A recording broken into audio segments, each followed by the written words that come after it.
Welcome to the Embodiment Podcast. This show is for you if you see the body as more than a brain taxi. It's for people interested in coming home to the body as a holistic aspect of who we are and how we live. Episodes contain practical tips, exercises you can take away, and interviews with specialists from around the world. I'm your host for today, Mark Walsh. So on the show today, Paul Cohen joining us from New Zealand. He is the founder of Bone Yoga and Bone Yoga Bodywork. Background is something called zero balancing, which I'm sure we'll get into, and also acupuncture. So, Paul, welcome. Hi, thanks. Nice to talk to you, Mark. How did you get interested in the body? What was the beginning of your journey with this stuff? If I could do something with my hands, it was meaningful. Mm-hmm. As a kid, I was a sports person. I liked doing woodwork. If I could just do woodwork and sport at school, I would have been in heaven. I suppose from an early age started looking at different alternative things, mm-hmm. and got it. Interestingly enough, my father, he was a senior lecturer of mathematics at Southampton University, and he had an early retirement, part-time retirement when he was 56 and qualified as an acupuncturist.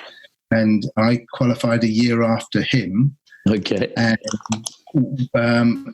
during that time that he was studying acupuncture, he met Fritz Smith, the founder of Zero Balancing. He became a Zero Balancer and a Zero Balancing teacher. And I also followed in those footsteps as well, became a Zero Balancer and Zero Balancing teacher, of which I taught from 96 up until 2017 when I retired from teaching zero balance as we know it as zero balancing. Okay, well, let's start there. I've actually heard of zero balancing, but it's not particularly well known, is it? So maybe you could say a little bit about what zero balancing is. Well, yeah, I will because zero balancing has been really important for me and in my life. It underpins very much most of what I do, and a lot of the information that I got from working with zero balancing for those years and teaching it. It was devised by an osteopathic MD, and basically he was looking at how you could work on it was basically the interface between Western and Eastern understandings of the way that the body worked. And the notion is that you worked on the skeletal system and the energy and structure within the skeletal system. And it's a powerful technique. It's a very cool technique. And in 2017, when I retired, I was kind of forced to retire because it became intolerable for me to be part of an organization that ended up having sort of a patriarchal number two coming into the place, and it was a bit unpleasant, really. I had to move on, which was quite... Yeah, sorry. Just saying, it's interesting, Paul, that sometimes people leave an art and sometimes people leave an organisation, don't they? I've heard the same thing with martial arts groups and conscious dance groups, that sometimes people say, hey, I actually really love this art, but just the organisation didn't work for me. Yeah, it didn't. They didn't walk the talk that they used to walk. And it wasn't the same organisation that I got involved with. You know, when agreements are being made but they're not being honoured and all that kind of stuff. We breathed it, we slept it, we spoke it, we did everything it for so many years. I think the truth of it, Mark, really is I'm still kind of getting over not being part of it. Mm-hmm. I don't regret not being part of it. I would leave as well. And having left actually gave me a lot more space to do my own exploration, because I was very true to zero balancing. I brought zero balancing from the UK to New Zealand and set up zero balancing New Zealand, Australia, and did most of my teaching here, and annually, pretty much every year, used to go back to the UK. You grew up in the UK, right? You grew up in the UK and then you emigrated. Yeah, I was a Southampton boy, lived in Worthing before we moved out here. My grandma lived in Hove, so we used to go to Brighton all the time as kids on the old wooden bridge that they used to have there in Shoreham that used to get you over to Brighton I was going to say, yeah, you're just along the coast from me, and I can definitely, after having gone to New Zealand and hang out with our mutual friend Heidi last year, I can definitely sort of see the attraction of New Zealand as a place. Was it just sort of a calling, the countryside, the people? What drew you there? I had the opportunity to teach Zero Balance in here back in '99, and we liked it so much we thought we'd move out here. Basically, we needed a change. It was either moving from Worthing, because Worthing for us, we got kind of a bit stuck there with kids in school. And, you know, I called Worthing Costa Geriatrica, apparently becoming a wee bit more upmarket now, and younger people are going there. So we needed to move, and we were looking at Penzance, and we were looking at Waiheke Island, New Zealand, and I got all the immigration stuff through. So we moved, basically. 20 years ago. And we live on this awesome island, and I got 20 acres of land, and I build and I play and I do stuff. Wow. 20 acres of land. There's space there in New Zealand, isn't there? There's a bit of space compared to the UK. Yeah, but it's the same. I think it's the same size. Bit bigger. Yeah, we're both splurgers on top of you. Bit bigger, I think. Just a little bit bigger than the UK. Yeah. Yeah, and we've only got, 4.5 million people or something like that. So, yeah. And sort of shout out to all the New Zealand listeners, because New Zealand's actually in the top 10 of listenership for this podcast, which is by percentage of the population is quite high. It must rank as one of the highest by population listenerships, if not the highest, along with maybe Ireland. It's very strange. For some reason, my style seems to go down well there. So I'm not sure why, but maybe it's because not many teachers visit New Zealand, because it's a bit off the beaten track, isn't it? Yeah. Oh, that's cool. Well, you know, if you look at New Zealand sports-wise, we've got some of the top sports people in the world, and it is quite amazing if you relate that to the size of the population. Absolutely. Yeah, Australia sort of hits above its weight in that sense. So maybe there's a sort of body interest generally. So I'm always out for sort of recommendations for teachers from Australia and New Zealand to get on the show to make this a bit broader than just sort of that's Americans. Nice. So okay. What's the sort of scene out there for yoga and things like that like? What's it like for sort of these kind of embodied practices out there? I think it's good. I think it's like everywhere else. It's very varied. You know, there's the kind of gym-style yoga movement. There's the more internal, somatic, embodied movement that people are doing. And, you know, I think it's got all the styles that suit everybody. It's quite active. I think it's quite active throughout the whole of the world. You know, Yoga's overrated anyway for me. You know, why is that? As someone who invented the style, why is yoga overrated? Let's start there. Let's start there. Well, just getting in being able to tie yourself in complicated geometric forms doesn't get you enlightened, does it? You know, and just because you can do a pose doesn't mean that we're special. It just means that you can do the pose. And you know, I think there are a lot of people that are wanting to move away from you know, thinking that we're anything special. We're just ordinary people, which is really cool, isn't it? You know, not special. That's nice. I think that's a very sort of British and very New Zealandish kind of approach, actually, is, you know, not looking for that exceptionalness, the specialness, the sort of the Asian guru or the American superstar. There's something in that sort of down to earth approach. And it feels very congruent with a kind of New Zealand vibe. Yes, yeah, I think so too. Yeah. So it's interesting. Yeah. It's also interesting because there's a lot of stuff that's going down in the yoga world with these top yoga people ended up being predators and all that kind of shenanigans going on.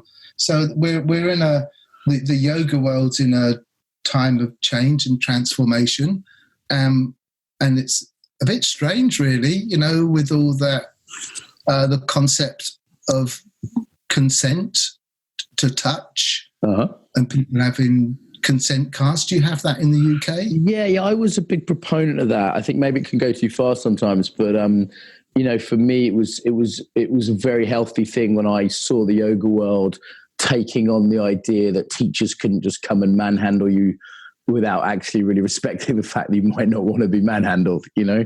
Yes. So while sometimes it gets a little extreme, I can definitely see the sense in it. Yes. Yeah, I do see the sense in it, and I get it. And I have friends of mine that are doing and teaching trauma-informed yoga and using language right. And I get it. And I think it's in that transformational time. So it's I think it still has some changes to happen. We'll see where it goes. We'll see where that goes. I think people have realised the sort of guru model wasn't working, particularly in the West. There's all kind of abuse, and they're sort of looking for something else. And as you say, it's sort of trying to form what that is right now. And we're moving away from the patriarchal, matriarchal, oligarchic world of guruships, and looking at helping people find in their own guru within them, their own wisdom, which is kind of, I qualified as an acupuncturist in 1985 from the 5 Element School. Yeah. So you might be familiar because there's quite a few. I've come across that. Yeah. So it's a sort of a body, mind, spirit, looks at the spirit of a person. It doesn't focus so much on the same sort of symptomatology that other forms of acupuncture do. Yeah, so I qualified in 1985. So that underpinned a lot of what I work with and how I work, and looking at treating not just the symptom, but treating the person. But for all those years, I treated people. They came along, they got done to in whatever fashion it was, whether it was bodywork or acupuncture. And I started to realise, well, I think, we're in a time of change where we have to have that responsibility for ourselves. There's things happening in the world at such a speed that we've got no idea what kind of world we're going to end up having in even next year. And there's that kind of, I think, that more of a demand that we look at how we are, how we function in the world and what we can do for ourselves, and having that responsibility.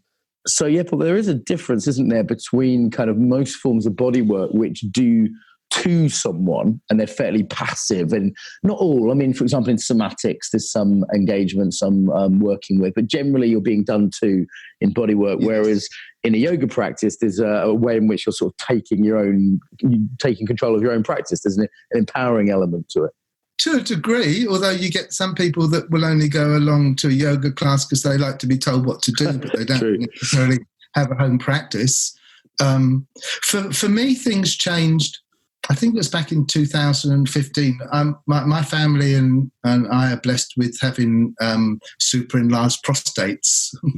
Very blessed. Okay. And I was quite run down at the time, doing too much, and suffered from my prostate being too big and had problems peeing, and had to have a catheter fitted. And, for a healthcare practitioner, it was quite a challenging time. It was horribly challenging time, trying to pee when you can't pee and having to have a catheter fitted, etc., etc. So I actually went along and had some acupuncture from someone in Auckland, and started peeing straight away after the session. And I decided that I needed to do something more in my life, and that I needed to do, and I thought, well, yoga's got to be a good thing if I commit myself more to doing yoga. And so I decided that I'd do yoga every day for a year. Wow, okay, just solid commitment. Yeah, because for me, the way I see the prostate is a little bit like it's the end of the Bakerloo line. It doesn't get much energy, it doesn't get much oxygen, doesn't get much blood circulating around, and so it's not the easiest thing to do something to, but doing something general for your own health has got to, from my perspective, has got to really help that. During that year, I decided that if I wanted to be really good at yoga, I need to learn how to do yoga. So I embarked on the 200-hour training, and I thought, well, while I'm at it, I might as well do the 300-hour. And so in that first year, I did my 500 hours of yoga training. And after the first year, I decided I needed to do I'm quite a competitive person, but I'm not competitive with my yoga, but I'm competitive that I do my yoga, but not really competitive, but just commit myself. So I committed myself to doing yoga twice a day, every day. And I've now done that for another 3 years. So my commitment is 15 minutes, minimum 15 minutes before noon and 15 minutes after noon.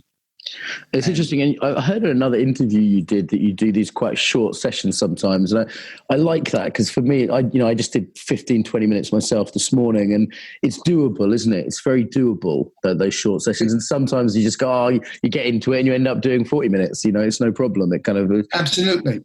And I do it. And I do it when I'm feeling good, and I do it when I'm feeling bad, and I do it when I'm feeling a bit uptight, and I'm doing it when I'm feeling really cool, So it's not like, oh, I feel good, I'm going to do yoga. It's like, no, I'm doing yoga regardless. My long time history, when I was 18, started, we got involved really seriously doing vipassana meditation. Uh-huh. So if you know vipassana meditation. Yeah, like the Cohen stuff where people go for the 10-day retreats and sort of sit hardcore. Yeah. Yeah, hardcore. We were hardcore. So we lived in a Buddhist community in Amberley in West Sussex, and it's the only lay community attached to the Uba Kin tradition, of which Goenka was, that ever existed in the world. So basically, if you were a meditator from the Uba Kin tradition, you could then live in the community. So we organised courses throughout the UK, and it was huge. But the commitment there was doing an hour in the morning, an hour in the evening. It's really to be respected, isn't it? It's quite a lot for most, lay people. I know monks who barely meditate more than that. Like for sort of just people with full-time jobs and families and things. I mean, that's pretty hardcore to meditate a couple of hours a day. It was hardcore, and I don't think was really healthy for me. Yeah. On some levels. I mean, really informative and deeply nourishing, and on so many levels. For me, if I look back, a little bit too patriarchal. What do you mean by that? I really hate that word, by the way. It just sounds so anti-men. I mean, what do you mean by that word? People seem to mean different things by it.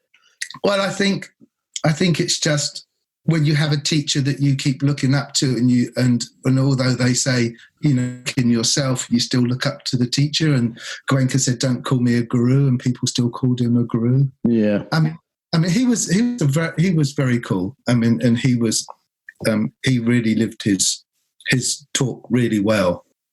So doing 20 minutes before and 20 minutes afternoon for that is easy in many respects. But the other thing is that sitting still isn't good for you for a long period. Right. We're not designed to, we haven't evolved to sit, have we?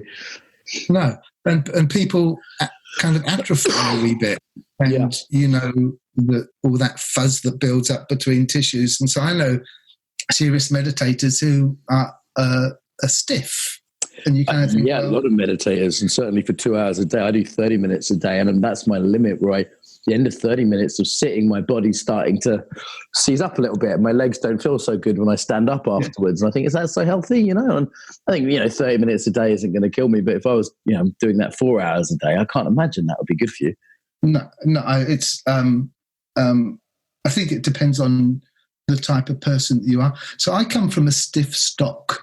Right. Genetically, you mean, Paul? Yeah. So genetically, so my ligaments, my fascia, everything is much stiffer. So, and I know people that, they're top sports people, and they can do some vigorous something or other, and they can still tie themselves in knots. Their ligaments haven't responded by tightening up and restricting them.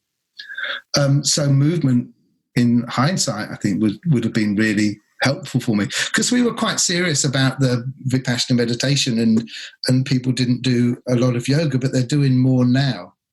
So looking at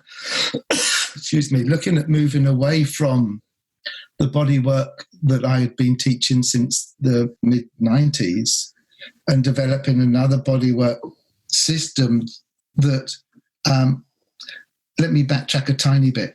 I developed bone yoga as a way that you could give yourself a bodywork session, basically of a zero balancing bodywork session. So if you were to come to me for a zero balancing session, I would engage you in particular ways.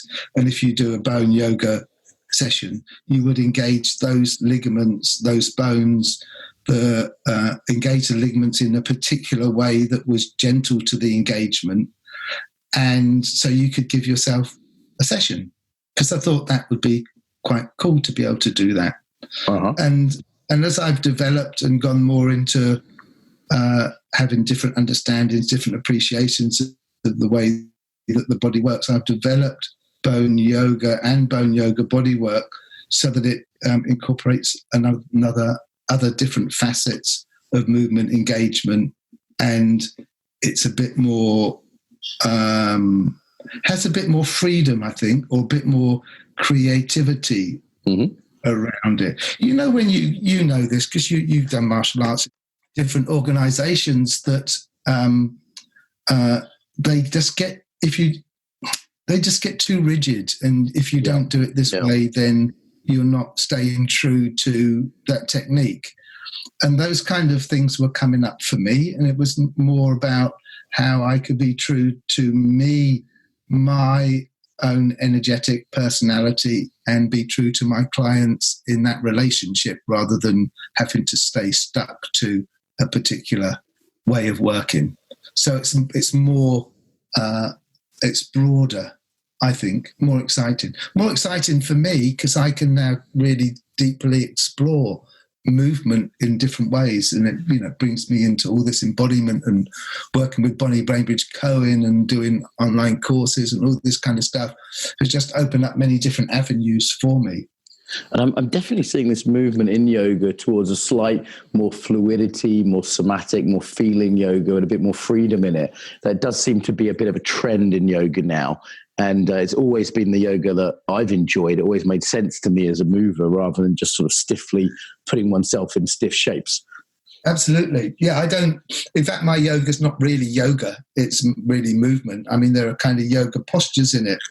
But the idea behind the bone yoga is that we move the body in relationship to the way that the skeletal system is designed, rather than being predominated by my muscular movement and the demand I have over my skeletal system because of my muscles. Mm-hmm. And what does the zero... Sorry, I think we've got a bit of a tricky link. What does the zero balancing bring then? Give me a sense of... I saw a brief... Oh, yeah, but I'm not talking about zero balancing anymore, because I've moved away from that. So we need to talk about bone yoga bodywork. Okay, so what would be different than people might experience in a sort of average hatha yoga class with this bone yoga element?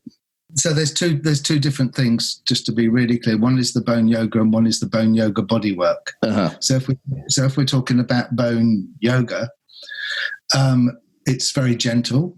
You don't go deep into the end range of motion. So if you, and I'm sure you have an understanding of the range of motion of the joints with your history and with your martial arts training, that a joint has a range of motion. It has a voluntary range of motion, has a range of motion that then starts to go into the end range of the motion, part of which is voluntary and part of which is involuntary. And a lot of injuries happen in yoga when you go past and go into the involuntary range and you over demand your ligaments, because the ligaments are there designed to keep the joints in the way that they're designed to be. So we would look at the way that for instance, the spine would work. So if you look at the lumbar spine, the facets of the vertebra of the lumbar spine are vertical, which means that I can forward bend, I can backward bend, but my rotation is limited by up to just about 5% of rotation is available in your lumbar. So one of the movements that we do is look at engaging the vertebra and the ligaments in your lumbar, and then you get to the thoracic lumbar junction, and then you start to continue that rotational movement going up your spine to your neck, and then you come back and then you reverse that movement. So it's very gently caressing, easily moving through a range of motion that is easeful. And if there are any tensions there, the slower and the more mindful that you go through it, the easier it is to override old default patterns. So if you were to go through a movement and stretch your arm out quick, and you have a little kink in that movement and you keep doing it, you might just keep exacerbating that kink. But if you do it slower, which involves a bit more internalness, which involves being a bit more embodied, you can then start to override old patterns and change patterns. Does that make sense? Yeah. It sounds very sensible to me. It sounds like a bit Feldenkrais, a bit Tai Chi. Yeah, all of those, yeah.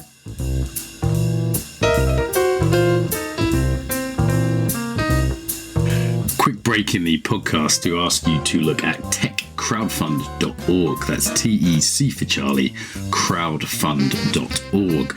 On here you can see some ridiculously good deals about embodiment. I mean, most of my books and courses, they're things I'm giving away.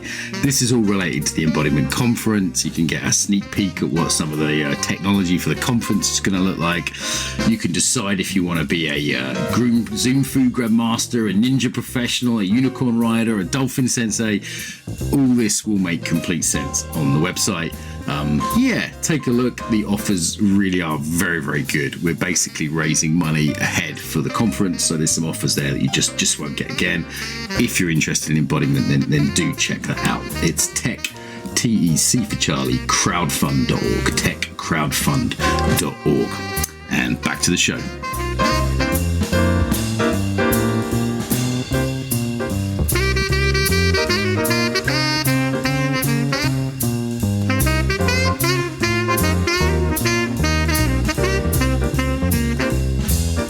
Both of those, very Tai Chi, very Feldenkrais, but also slightly different as well, because of the slowness is a Feldenkrais thing.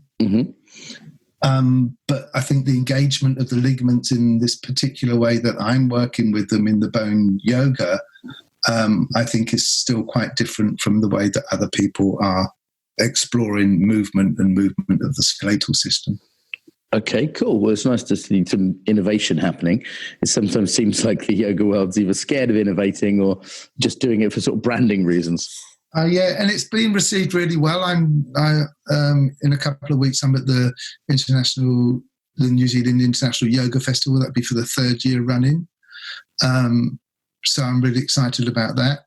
I'm hoping to teach a workshop at the New Zealand International Yoga Festival on the energetics of relationship and touch. So one of the things that I teach when I teach bone yoga bodywork is it's not just techniques of engagement of the skeletal system, but I teach people how to touch and how to disengage their touch. So we look at different ways that we make contact through touch.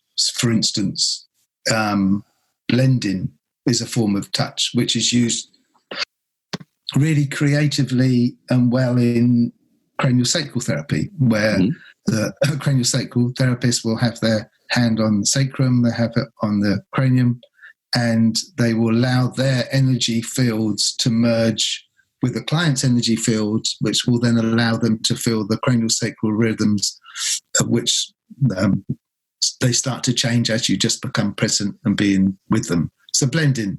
So I show people and I teach people how they can blend so that they know that exists. And there's also streaming, which is where, for instance, if I'm working on you and you've got an aching shoulder and I'm doing a massage, effleurage technique, and I'm drawing from your shoulder and it's going up my arm into my shoulder, so then you're streaming into me, or I'm allowing your energy to stream into me, and I go away and I go, every time I work on Mark, my shoulder's aching, and every time you go home after I've worked on you, you say to your partner, hey man, that's so cool, every time Paul works on me, my shoulder ache goes. But and this happens often inadvertently when people work with touch, that there's a streaming either one way or other. You're picking up those person's energy. So we teach people how that happens so that they can not do it, because it's not healthy, because it's coming from your own battery source.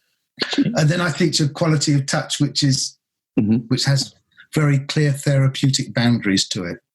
that is engaging. It's very thoughtful. It's very safe. It has a lot of clarity to it. And that particular touch will underpin pretty much all that I would do when I work with and I teach bone yoga bodywork. So I teach people how to touch first thing importantly, and then teach the techniques that come after that. Make sense? Yeah, and it's interesting, this idea of types of touch, because I've done a little bit of bodywork training, tiny bits of craniosacral and things, and it's a real art form, touch. And most people don't have an idea that there are ways to touch. Even, for example, hairdressers. Some hairdressers yank your head around. They don't really think about how they're touching. Or,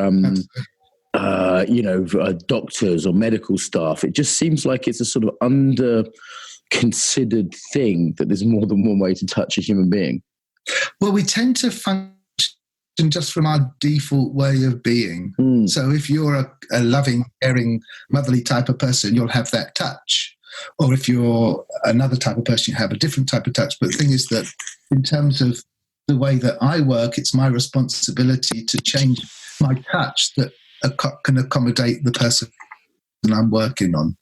So my touch will have similar qualities, but would be different working on you than it would be working on someone else. Well, that makes sense, really, that our default embodiment, our default way of being will just become people's default touch, and that's conveying something, but that may or may not be helpful in the same way as our default embodiment may or may not be helpful. Absolutely, yeah.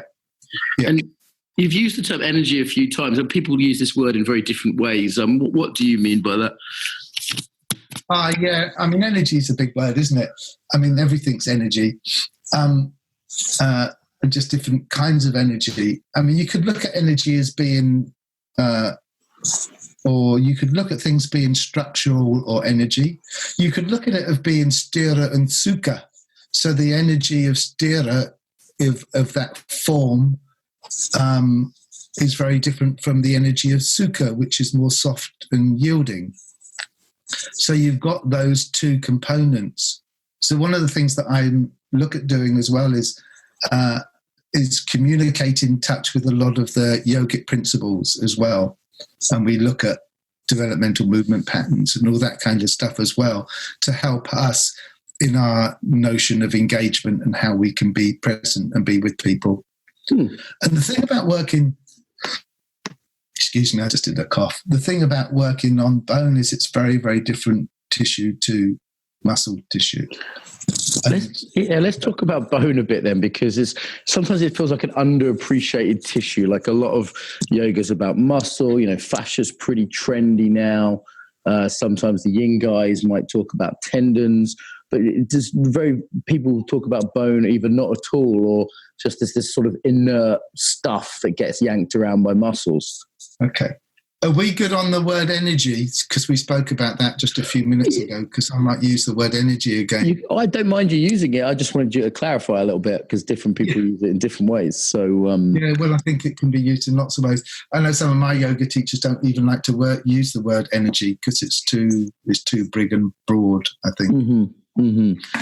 But if you look at energy that flows through us, if we're looking at of being conductors between heaven and earth, which we are, the conduction of energy, the biggest force of energy will go through the skeleton rather than through the soft tissue. So it has a different vibratory components to it. It has piezoelectric qualities that mean that if I knock on a bone, that force is propagated along its length. But if I put a force through muscle, it just gets more absorbed into that muscle locally. So it has a different vibratory quality to it in that sense. In terms of experientially, the sense is that the bone contains, if you're looking at vibration or if you're looking at emotions that are locked in our body, because we know that when we're working on our body and when we're doing yoga and we're doing bone yoga body work, we're really working on a person's mind, their psyche, via working on their body. So the bone and ligaments tend to be more factual in their makeup and more factual in the emotions that can get locked into bone. For instance, just a story, little Joey is with his friends at home, with his girlfriend. He's 12 years old, let's say. Dad's just bought him a new tent, and in his excitement, he comes up with all his mates to his dad. His girlfriend's there, and he says, can we have a sleepover in the tent tonight? And Dad says, sorry, you can't, because you still wet your bed, to that boy in front of his friends and girlfriends. Well, that's kind of ends up being quite factual. He feels shameful.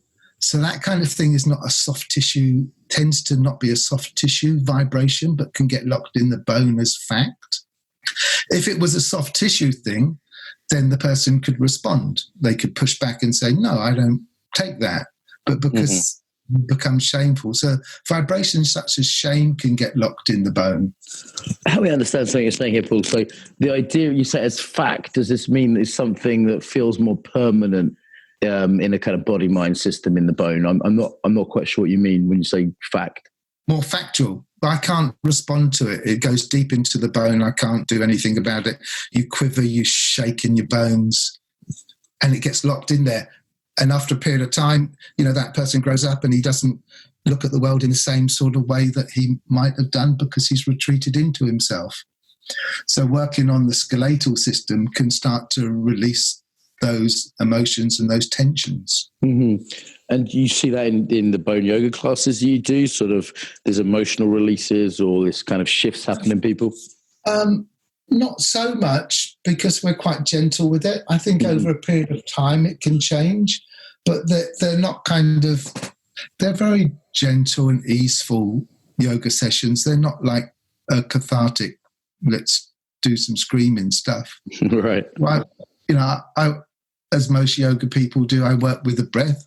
I try and work with the breath very differently from other people's. I like looking at the breath in different ways so that we can use the innate tensions that are within our skeletal system to help support the breath.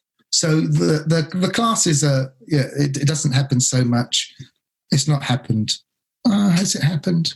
In a recent class I did, someone was feeling quite agitated, but he was kind of okay with that. I don't know. I don't think it was the yoga that did that, really. Mm-hmm. Mm-hmm. And what do people say about the bone yoga then? What's sort of some of the comments people tend to make and sort of say, oh, this is different this way, or I enjoyed this? I think it's informative because it teaches or shares information about how people can explore how and what their ligaments are doing and how that is in relation. Because we're so, as we mentioned before, we're so muscle orientated in this world. Yeah. And so it takes you to a different level. So you become more quiet. You have to go a little bit more quiet and deeper into to experience what's happening at that bone level or that ligamental level. So the ligaments are really important because the ligaments, they set the boundaries for the joints. And they also set our own boundaries as well. They set the boundaries for the movement of the skeletal systems. They provide clarity. They provide efficiency of alignment of movement of the bones. And the skill is looking at how we can engage those ligaments that allow for more effortless ease.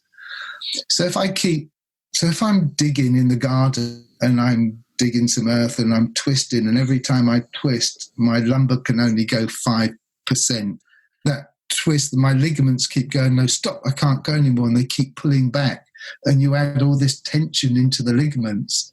So this teaches people how you can work with the ligaments so that they don't go to that end range where they have to then tighten up, so that they can maintain some degree of elasticity that they have. But they don't have that same elasticity of recovery that muscles do. Muscles are much quicker in response to ligaments, and so ligaments vibratory are quite different in that way. There's also that continuation that the ligaments have with the fascia body. So in terms of the way that I would work engaging in the body work, the bones would be either directly working on the bones, where you find tensions that are being held within the bone itself, or by, for instance, lifting up the legs at the feet, engaging the ligamental tensions within the joints of ankles, the knees and the hips. And when I've got that at a place of engagement, what do you call it in martial arts? You take up the slack, don't you? Mm-hmm. Is that, you have a phrase in martial arts? There's different terms and different systems, but I think listeners can probably follow that, yeah? Yeah, so you're taking out the looseness of the capsules of the joint by engaging them in length, which then has a relationship to the bones and the joints on either side of the ligaments, which then has a relationship also with that continuum of the fascia of the body as well. Okay. So it's an incredibly powerful bodywork technique. It's really deeply nourishing. It takes people into places of, that can be either just deeply relaxing or can be really informative and transformational. And another aspect of it, because it's the clarity of touch is clear, it can be reparative as well. So it can repair touch that has been unskillful that someone's received. Mm.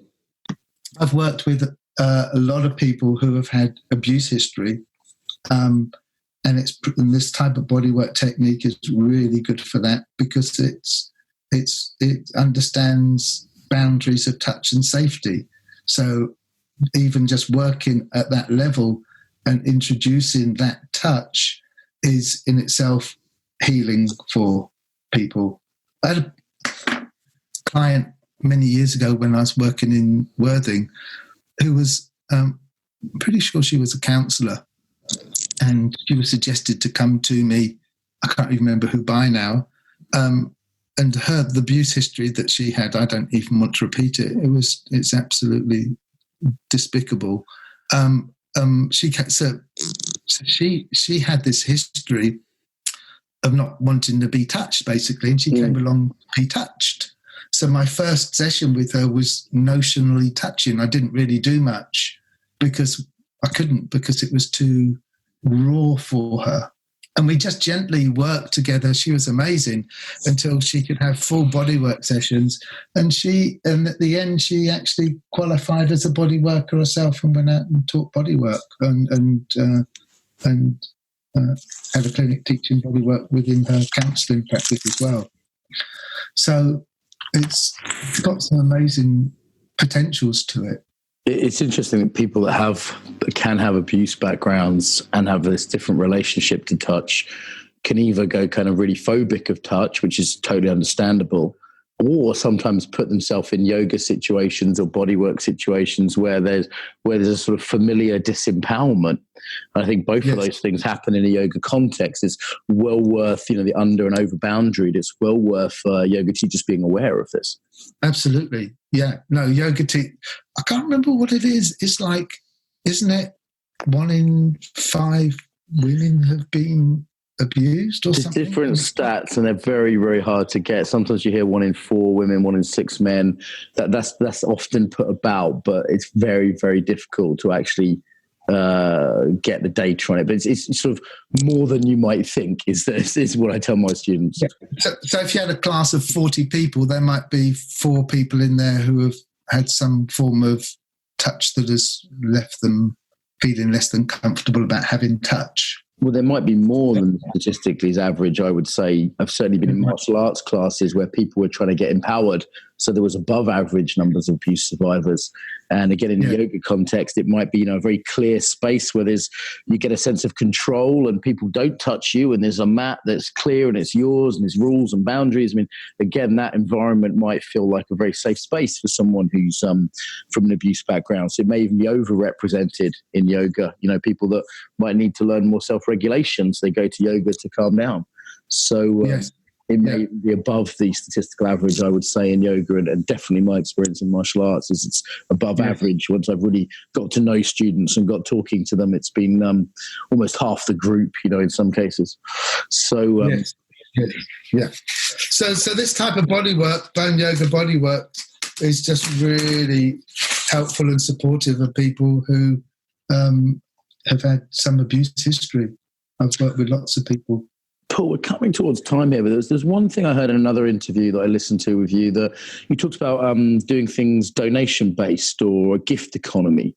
It's a sort of slightly of a side topic, but I know it's a lot of kind of thing that a lot of listeners are interested in. So would you mind speaking about that a little bit before we wrap up? Yeah, absolutely.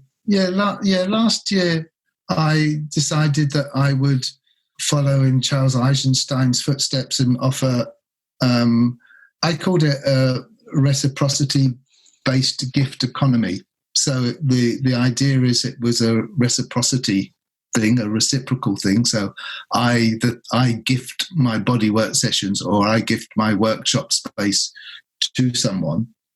And the reciprocal thing is that they give me something back, whether it's money or whether it's cleaning my windows or whether it's just coming along and it is for free or whatever it might be. And I thought that would be a really helpful place to start to work with people, so that because I wouldn't want you to come to my class and to find out that you didn't have enough money to feed your kids, so your kids suffered, or that you couldn't come to my class because you needed to spend money on your kids. I'd prefer you to come to my class. I don't want it to be a money thing. Yeah. But interestingly enough, it was quite confusing for people, because people like to know exactly what it is. And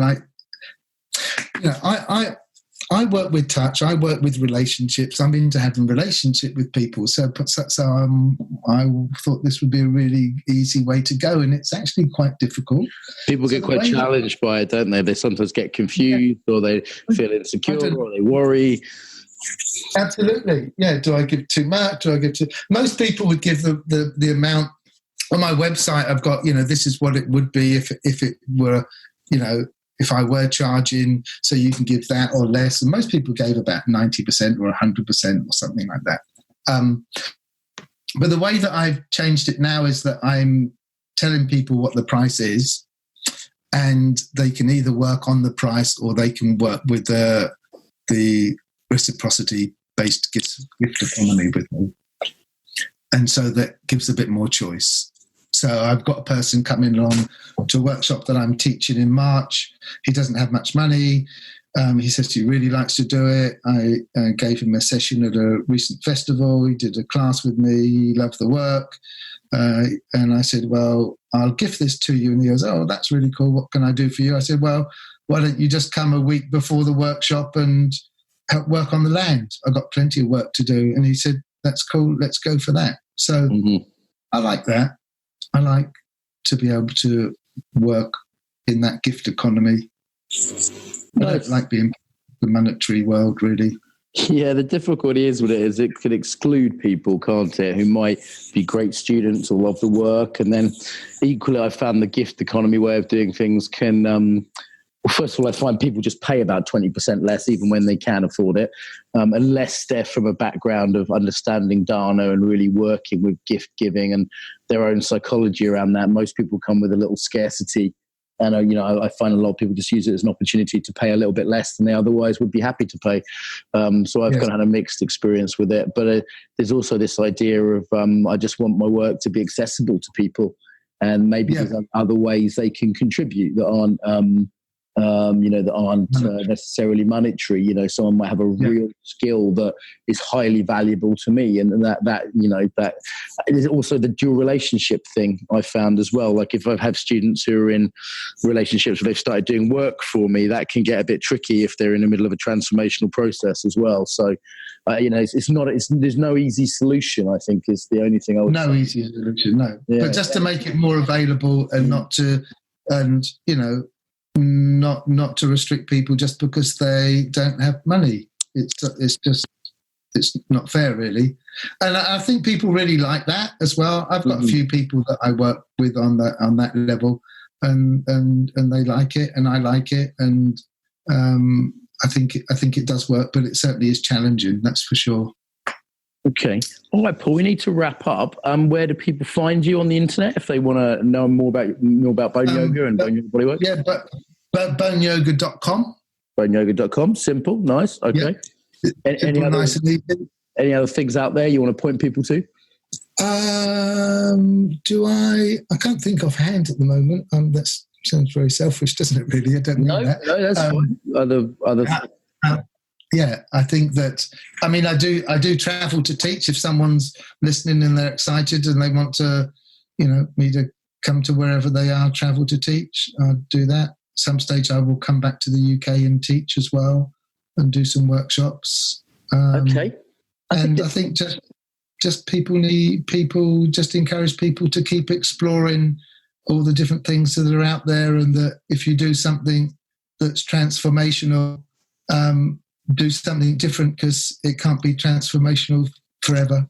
That's true. That's a good closing message, that things can transform us and do us good, but then eventually the sort of the medicine becomes the sickness, or just not working, and something else is needed. So this is where we need to keep learning. So have the freedom to move on. I think that's a good message to close with. So Paul, thank you very much for joining us today. Thanks. Some ways to get more, to give back, and to get more involved now. So the biggest request I have would be to share the podcast with your friends, people that you think would really enjoy it. Email it to them, put it on your social media, tell them about it, old school. Really appreciate that. Equally, if you want to support us financially, you can go to Patreon. That's patreon.com/Embodiment Podcast and give us $1 an episode. And I'd say they're well worth $1. So that's less than £1 if you're in UK-ish. So please go there. On the embodiedfacilitator.com website is where this is hosted. Most people I think listen to for iTunes.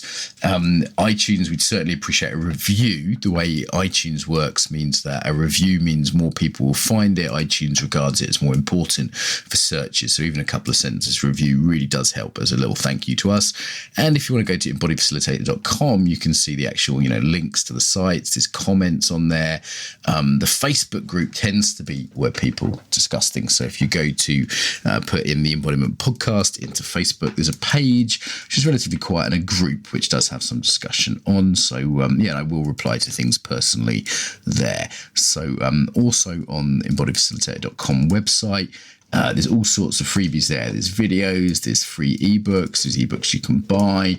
And of course, there's our newsletter list. If you want to stay in touch and learn about things like the Embodied Facilitator Course and our next Embodied Yoga Principles teacher training, then go to that website and you'll see a little pop-up and you can get the newsletter through there. Okay, so I think they're the main ones. Tell your friends, pay us some money on Patreon, give us a review on iTunes, send us your email if you want to be on the newsletter list, and get involved on the Facebook there. Bit long. Pick whatever you like that works for you.